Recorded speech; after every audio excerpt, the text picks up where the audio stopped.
Kailangan natin bumalik agad sa Amerika. Hindi pa tapos ang pagpapagamot sa'yo doon. Buti nga, pinayagan tayo ng mga doktor na umuwi muna eh. Dad, can we go straight to Diana's house first? Magpahinga ka muna. Ang haba ng flight natin ah. Dad, sige na please. Ilang araw lang tayo dito and I wanna make the most of it.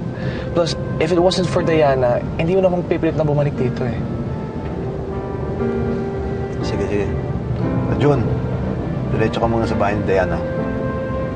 Salamat.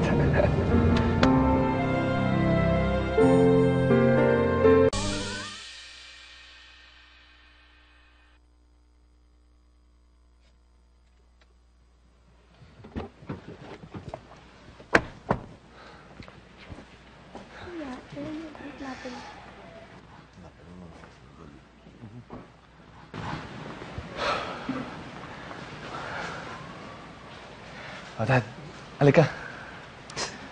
Wag na, anak. Ikaw na lang. Maghihintay na lang ako sa parking lot. Sige po. Thank you.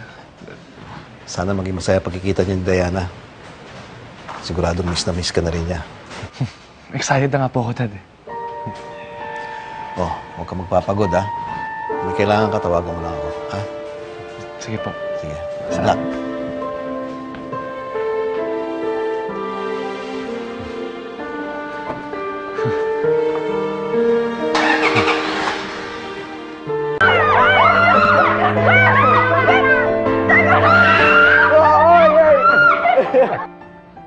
Excuse me, miss. Yes? May party or event ba dito? Meron. Doon po sa may garden. Doon po yun sa may likod. Sige po. Thank you. You're welcome.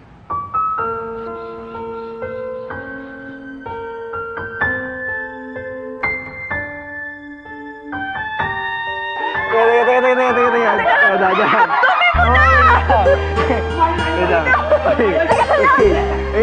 Tagalin mo. Ayan. Ba't mo nga ganun? Hindi, nawawala na nga eh. Kasi yung kamay mo meron din. Wala. Ano?